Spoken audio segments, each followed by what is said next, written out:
Hello student, welcome to all. आप सभी का स्वागत है आपके अपने चैनल एचपी सिंह एकेडमी पे। बच्चों, आज हम लोग फिज़िक्स में एक नया टॉपिक स्टार्ट करेंगे। आज जो हमारा टॉपिक चल रहा है वो बात करेंगे हम लोग कूलाम के नियम के बारे में। किसके बारे में? कूलाम के नियम के बारे में। ठीक है, कूलाम का नियम क्या होता है फिजिक्स में, देखते हैं। कूलाम का नियम,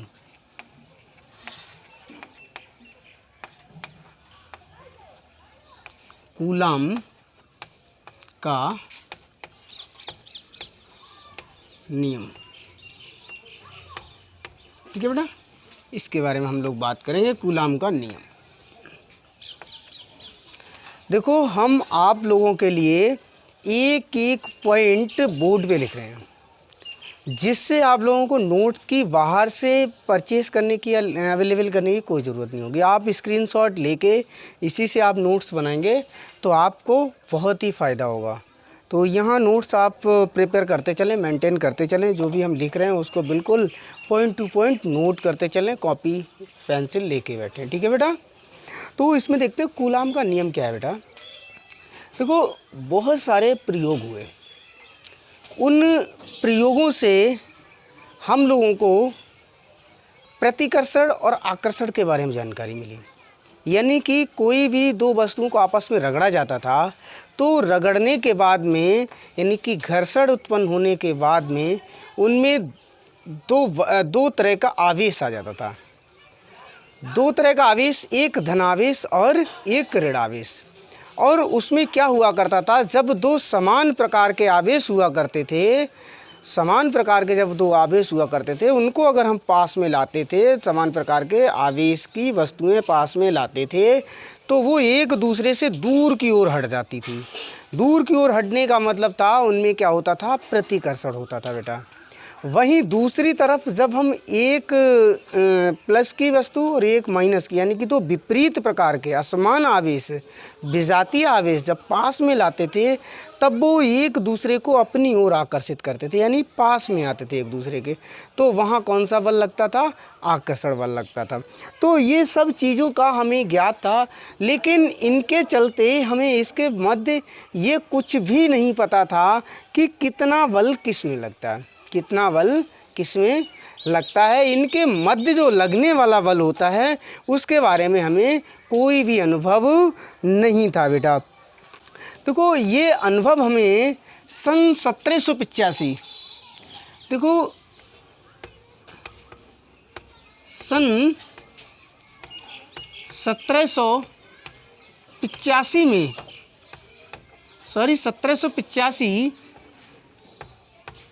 ईस्वी में फ्रांसीसी वैज्ञानिक, कौन? फ्रांसीसी वैज्ञानिक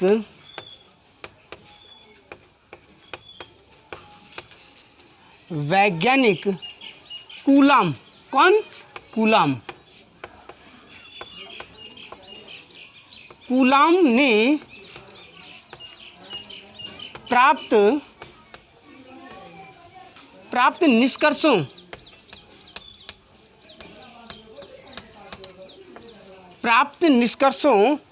अथवा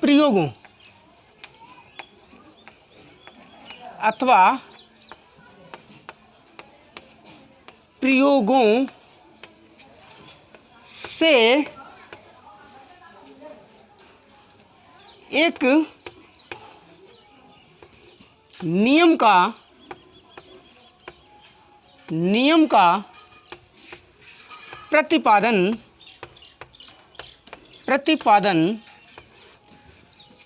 किया, जिसके द्वारा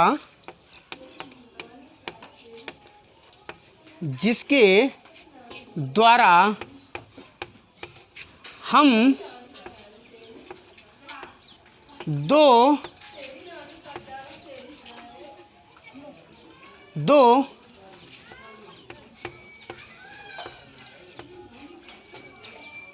स्थिर बिंदु आवेशों बिंदु आवेशों के मध्य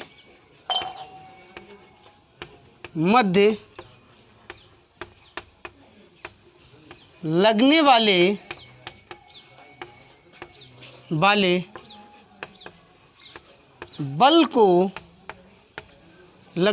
बल को ज्ञात कर सकते हैं। लगने वाले बल को ज्ञात कर सकते हैं।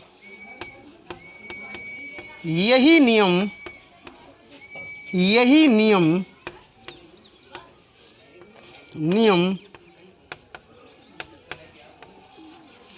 कूलाम का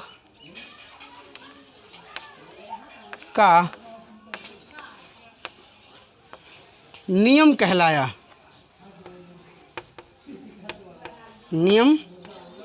कहलाया।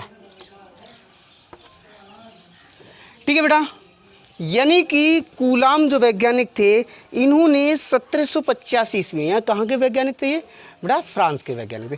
फ्रांसीसी वैज्ञानिक कूलाम ने सन 1785 में दो स्थिर बिंदु आवेशों के मध्य लगने वाले बल का आकलन कर दिया।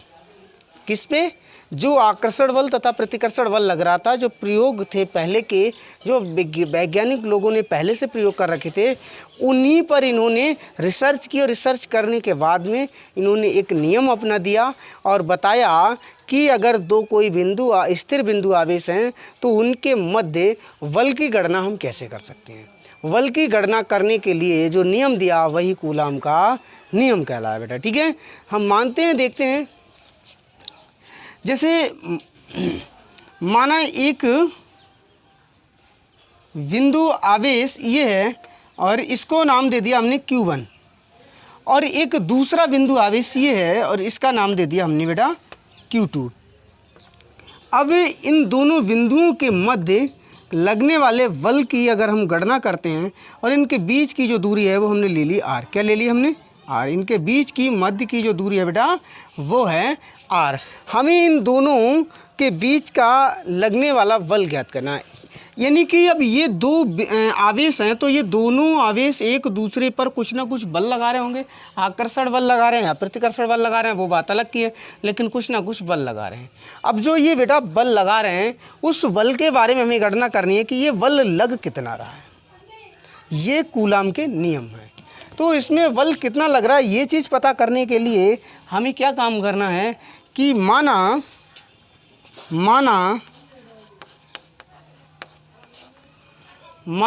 दो बिंदु आवेश Q1 व Q2 आपस में R दूरी पर स्थित हैं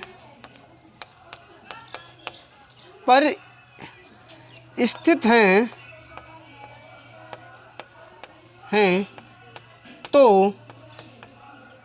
लगने वाला बल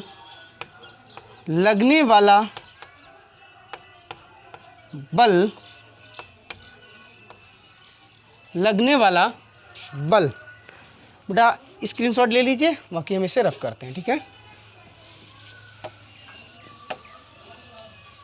इसके मध्य जो लगने वाला बल होगा बेटा उसके बारे में हम गणना करेंगे तो वो क्या होगा?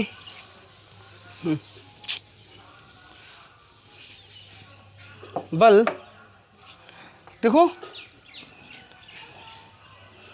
उन दोनों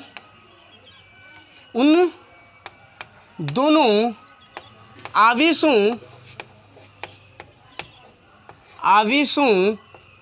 के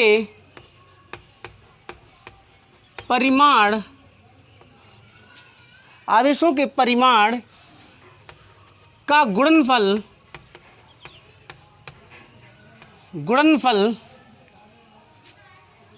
तथा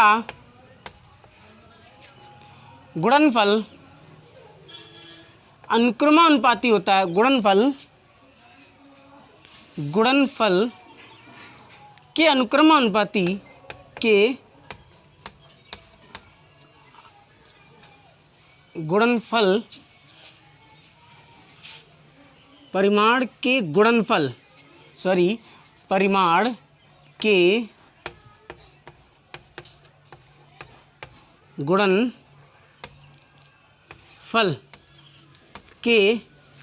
के अनुक्रमानुपाती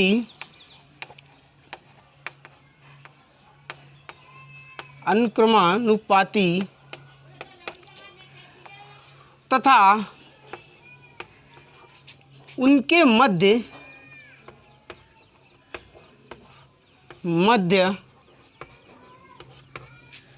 की दूरी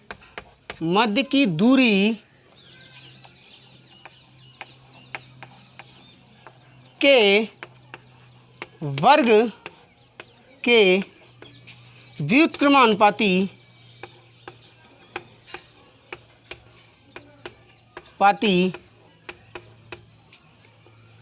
होता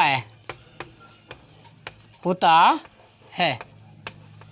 बेटा देखो, जो दो आवेश होंगे इन दोनों का गुणनफल F के अनुक्रमानुपाती तथा इनके बीच की दूरी का वर्ग जो होता है वो इसके F के व्युत्क्रमानुपाती होता है। अब इसके डेफिनेशन के अनुसार हम लोग सूत्र निकालते हैं। देखो, F जो होता है वो अनुक्रमानुपाती होता है किसके, Q1 Q2 के, तथा इन दोनों के बीच की दूरी R का वर्ग व्युत्क्रमानुपाती होता है। ये नियम इसका यहाँ से निकलता है, कूलम का नियम बेटा। इसी को आगे अगर हम लोग आगे बढ़ाएं तो F इजिकल टू हो जाता है बेटा, F इजिकल टू हो जाता है यहाँ पर K, F is equal to K Q1 Q2 upon R square. यहाँ पर ये जो K है बेटा एक नियतांक है, अनुक्रमानुपाती नियतांक है। ये क्या है यहाँ पर, K एक अनुक्रमानुपाती नियतांक है। इससे आगे हम लोग घटाते से रब करते हैं बेटा। देखो क्या है,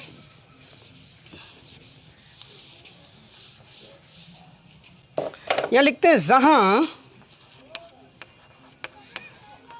जहाँ K एक अनुक्रमानुपाती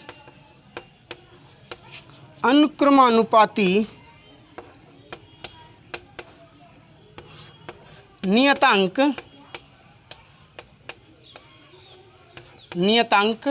है। अतः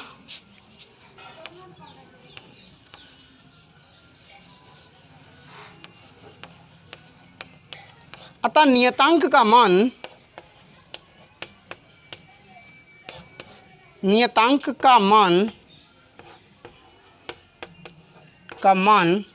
बराबर मान 9 गुणा 10 की घात 9, यानी कि जो हमारे पास नियतांक होता है बेटा उस नियतांक का जो मान होता है 9 गुणा 10 की घात 9 न्यूटन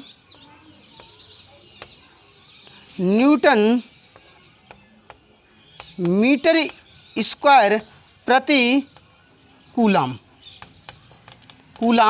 स्क्वायर, यानी कि न्यूटन मीटर स्क्वायर प्रति कूलम स्क्वायर होता है बेटा। तो ये नियतांक का मान है, ठीक है। इससे आगे हम लोग मान को अगर रखें तो हमारे पास क्या बनेगा बेटा, तो हम देखते हैं यहाँ से ये बनेगा हमारे पास बेटा F बराबर 9 गुणा 10 की घात 9 Q1 Q2 upon R square, ठीक है। एक ये सूत्र बनेगा यहीं से। ये हमने क्या काम कर दिया, सीधा सीधा Q का मान रख दिया बेटा, ठीक है। अब इससे स्क्रीनशॉट ले लीजिए जिससे हम इसे रफ करें, आगे बढ़ें।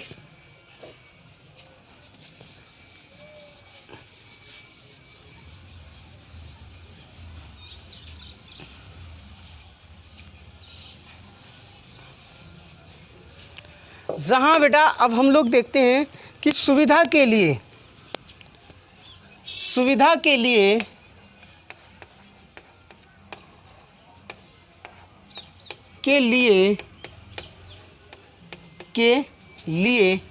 K बराबर 1/4 पाई एप्सिलॉन नॉट प्रतिस्थापित करते हैं। प्रतिस्थापित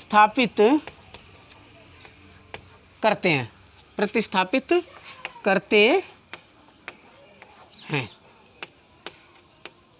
अतः F बराबर, जो मूल सूत्र बनेगा, F बराबर 1/4 pi epsilon not into Q1 Q2 upon R square. क्या है बेटा? R square. ये हमारे पास में सूत्र निकल के आता है बेटा, ये हम इतना कुछ करने के बाद में निकाल पाते हैं। ये हमारा जो सूत्र है ये कूलाम का नियम कहलाता है। आई होप आप लोग बड़े आसानी से समझ पाए होंगे हमारे इस लेक्चर के बारे में, और इसके लिए अगर समझ आया हो तो हमारे वीडियो को लाइक करें, ज़्यादा से ज़्यादा दोस्तों में शेयर करें, हमारे चैनल को भी सब्सक्राइब कर लें। कैसा लगा कमेंट बॉक्स में ज़रूर बताएं, और हमारे टेलीग्राम, आप नीचे कमेंट बॉक्स में दे रखा है टेलीग्राम ग्रुप, आप टेलीग्राम ग्रुप से जुड़ जाइए, जिससे कि हम जो भी नई वीडियो अपलोड करेंगे वो आपको टेलीग्राम पे भेज देंगे, लिंक भेजेंगे। और हमारे यूट्यूब को सब्सक्राइब करने के बाद, चैनल को सब्सक्राइब करने के बाद बेल आइकन भी दबा दें, जिससे कि जैसे ही हम वीडियो अपलोड करेंगे आपको लेटेस्ट वीडियो तुरंत मिल जाए। तब तक के लिए धन्यवाद।